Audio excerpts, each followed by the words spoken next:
What we're going to talk about today, it's called the binomial theorem. What? They're not? Okay, binomial coefficients, guys. What we're going to do is, this is how you find the binomial coefficients. We're not going to cover this on this lesson. If we get to it later on after the seniors leave, great. If not, no big deal. What we're going to focus on is something called Pascal's triangle. If you had Algebra 2 honors, you might have seen this last year. You might have even seen it in Algebra 2. But this is a triangular pattern by this guy named Pascal that is a shortcut on how to expand binomials. What does it mean to expand something? Make it bigger. Okay, so if you have something like a binomial here, say a number and a letter, and it's raised to the 5th power, you would have to write that thing out 5 times and then FOIL and FOIL and FOIL and FOIL. So this is a pattern that you guys need to memorize. You have to memorize the whole triangle. But you need to memorize up to, I'd say, this row. But I'll show you how it came about and stuff like that. So if you don't memorize it, not that big of a deal, you can actually work it out. But you need to know this part of the triangle. You need to know the pattern, the 1, 2, 1, 1, 3, 3, 1, 1, 4, 6, 4, 1. I'll show you in a second. But if you notice, okay, we're going to call this the 0 row. We're going to call this the 1st. We're going to call this the 2nd. This is the 3rd, the 4th, the 5th, okay? This is the 6th, and this is the 7th. We're only probably going to go up to the 5th. If you see something on your web assignment that's up to the 6th, just refer back to your notes. But if you notice, guys, this pattern. What is 1 plus 1? 2. All right. What is 1 plus 2? 3. What is 1 plus 3? 4. What is 1 plus 4? 5. You guys see that? Same thing on the other side. What is 1 plus 2? 3. What is 3 plus 1? 4. What is 4 plus 1? 5. You guys see that? What happens here in the middle? What is 3 plus 3? 6. What is 6 plus 4? 10. What is 5 plus 10? 15. It's just a pattern that continues down. There's ones on the outside. So there's a numerical pattern to this. But if you guys just could memorize up to the 5th row, it's just the easiest way to do it. And why do we do this? Okay, you don't have to worry about all this. If you were asked to expand a binomial expression using Pascal's triangle, you can check. You could write this out, x plus 1 times x plus 1 times x plus 1, correct? Whoa, God bless. That's what x plus 1 to the 3rd power means, doesn't it? So you would multiply, leave this one alone, leave it out here, x plus 1, and then we FOIL. What's x times x? X squared. What's x times 1?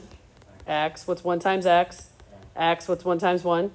1. And then we're going to combine like terms. We have x plus 1, x squared plus 2x plus 1. And then what will we do again? X times x squared is x cubed. X times 2x is plus 2x squared. X times 1 is plus x. 1 times x squared is plus x squared. 1 times 2x is plus 2x. 1 times 1 is 1. And then do what? Combine like terms. So x cubed plus 3x squared plus 3x plus 1. All right, so if you could check your work doing that, but if it says to use Pascal's triangle, expand, you have to show the triangle pattern, and I'll show you how this works. It actually simplifies things once you know the top pattern of 1, 3, 3, 1, that sort of a thing. If you know the patterns, you'll be good to go. Because if you have something raised to like the 5th power, how many times would you have to write out the binomial? 5 times. And then that just gets to be messy. So this is what we're going to do. We are going to expand using Pascal. So the first thing you do is you identify what row are we talking about. This is raised to the 3rd power, right? So on Pascal's triangle, what are the numbers in the 3rd row? 1, 3, 3, what? 1, okay? So you're going to identify the row. What is the exponent that you're raising to? That's what the first row is. Now, you write down the 2 terms. What's the first term in the binomial? X. So I'm going to write X, X, X, X. Then we write the second term underneath. What's the second term? What's the second term of the binomial? 1. Is it bye, honey? Have fun. Is it 1 or negative 1? What is the term right there? Is it 1 or negative 1? 1. Okay. But because it matters if it's positive or negative. So 1, 1, 1, 1. All right. This is your setup. Now we have to write our exponents. The first term gets the highest exponent to the lowest exponent. What's the highest exponent that we're going to raise this to? What row are we looking at? 3. So I'm going to write 3, 2, 1, 0. What's anything to the 0 power? 1. Okay, cross that off, put a 1. Your second term gets the exponents in ascending order. So you start with what number? You start with 0 and you go to what number? Yep. So your first row starts with the highest power. Your second row ends with the highest power. Does that make sense? We're going to do a couple of these and you guys are going to be like, oh, this is easy. And now you multiply down. Multiply the coefficients. What's 1 times 1? 1 times x cubed. X cubed. All right. Now I'm going to say 3 times 1 is what? 3. It's positive, right? 3. And what's the variable? X squared. Okay. Multiply again. 3 times 1 squared. 3. Times it by the variable. X. What's 1 times 1 times 1 cubed? Do we get the same answer as that? So identify the row, the highest exponent that you're multiplying to. Then you write the first term underneath, then you write the second term, then you put your exponents, and then you just evaluate down. It's really, really, really simple. You just got to practice it a little bit. Let's do a couple more, then that's it. All right, how is this one different from the last one we did? What's negative? The second term, okay? But again, identify what's the highest row we're looking at? 3. So what were the numbers that are going to go across for the third row? 1, 3, 3, 1. Now, anytime we have a negative, I always put it in parentheses, just so I don't make any mistakes. Write your first term. My first term is x. What's my second term? Negative 1. Watch, I'm going to put negative 1 in parentheses, just so you don't make a sign error. Then I got my equal sign here. So how do we do this? How do I put my exponents on? What do I start with on my red X? 3, 2, 1. My last one is 0, so I'm going to cross it out and put what number? A 1. My second term starts with what exponent? 0, 1, 2, 3. Cross this off and make it a what? A 1. If you want to, guys, to make your life even easier, you can go ahead and evaluate that second term if you want to before you even start. What is negative 1 to the first power? Negative 1, okay. What's negative 1 to the second power? Positive 1. Go ahead and do that so you don't make any mistakes. What's negative 1 to the third power? Negative 1, okay. So now we multiply down. Multiply your coefficients. What's 1 times 1? 1, and then multiply by your variable. X cubed. What is 3 times negative 1? Negative 3 what? X squared. What's 3 times 1? So positive 3x. And then what's 1 times negative 1? Negative 1. That's it. As long as you know Pascal's the row, what the top numbers are going to be. The rest is all just really basic. But it saves a lot of time when you have something like, look at letter A. How's letter A a little different? There's a number in front of the X, so we got to remember like little exponent rules, stuff like that. But let's work on A. First of all, what are the top numbers going to be for the fourth row? What's the one below 1, 3, 3, 1? 1, 4, 6, 4, 1. Now, how could you check this? You could write 2x minus 3 out 4 times and FOIL it all together. It would take you a long time. But let's go through the process. What do I do with the first term? Where do I write the first term? Underneath all of them. I'm going to put it in parentheses just to make sure my math is always going to be correct. I'll show you why. And then what's my second term? What's my second term? Negative 3. Okay, so again, let's put it in parentheses.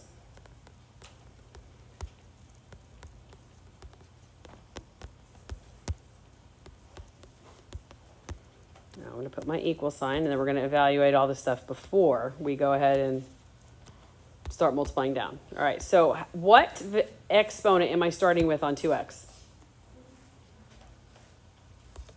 What exponent am I starting with, guys? 4. All right, so 4, 3, 2, 1, 0. Anything raised to 0 power is? Cross it off and put a 1. My second term, what's the variable? I mean, what's the exponent start with? 0. You go the opposite direction. So 0, 1, 2, 3, and 4. Anything raised to 0 power is? 1. All right, now let's go back to algebra 1. We cannot forget our algebra skills, guys. That 4 that is on that parenthesis, does it go to just the x? No, it goes where? It goes to the 2 and to the x. So go ahead and evaluate that. What is 2 to the 4th power? So I have 16x to the what? 4th, right? Okay. So that 3 is going to go where?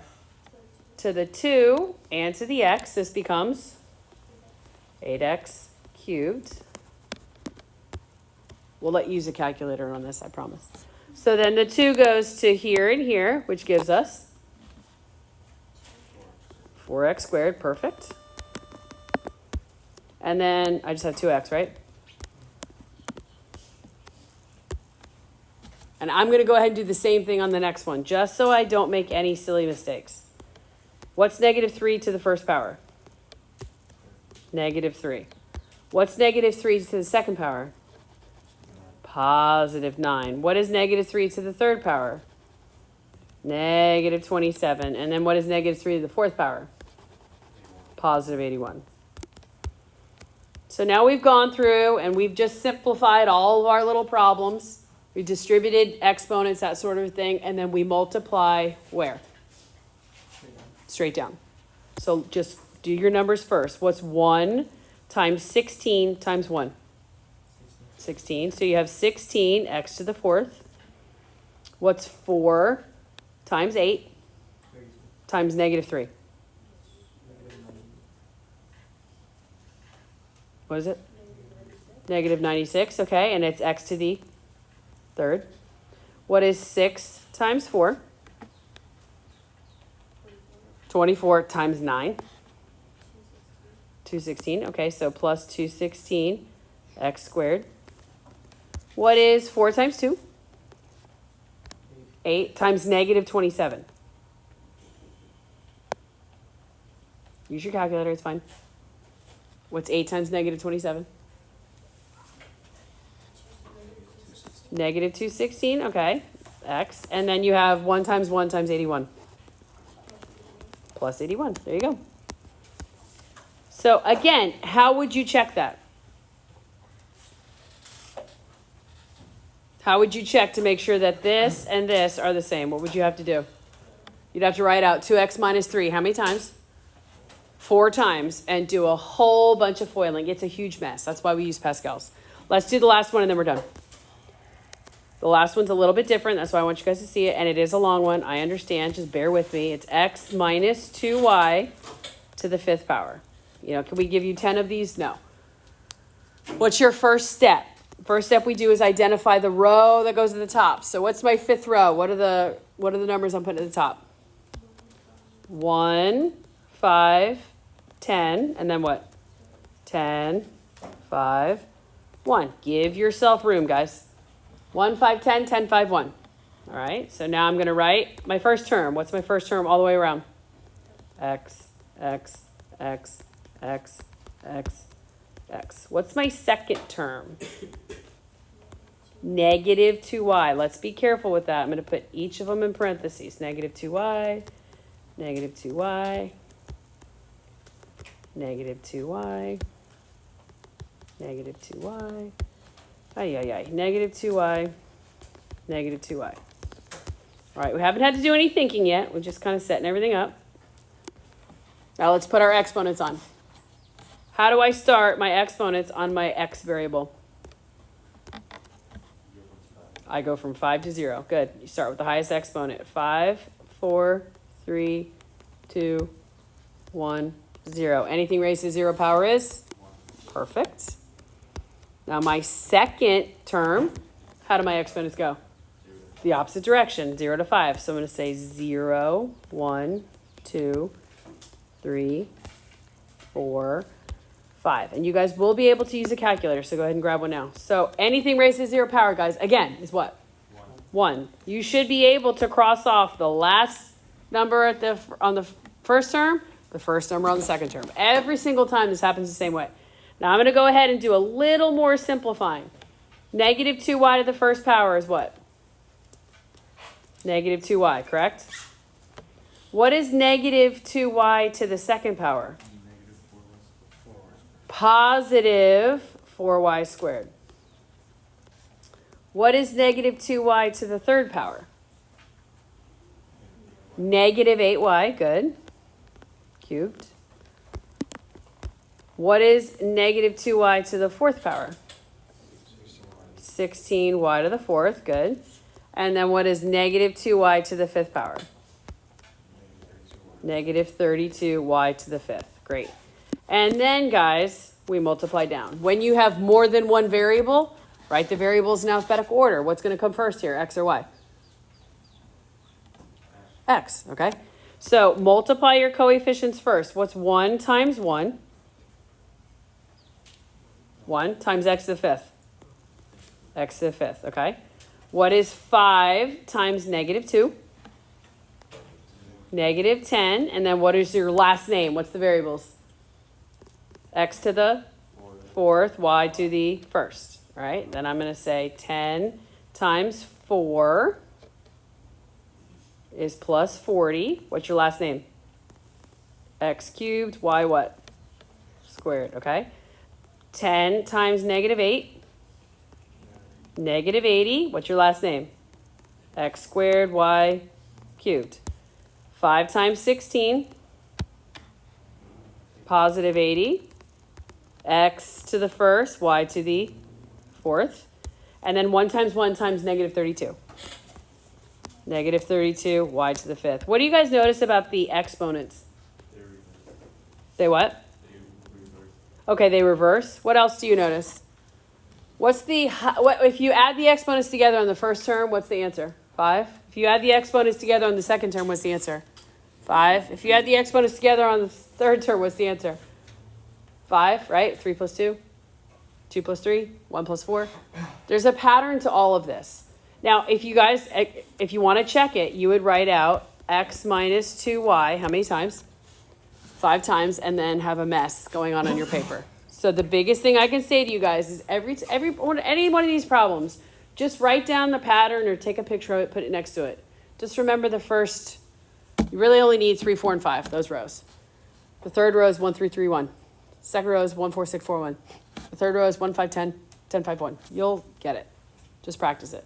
But I got to go on WebAssign right now and change some of the problems because we did some binomial coefficients, but we're not going to. So your test is going to have probably 2 of these. One where it's pretty basic and then one where it has coefficients that you have to distribute exponents.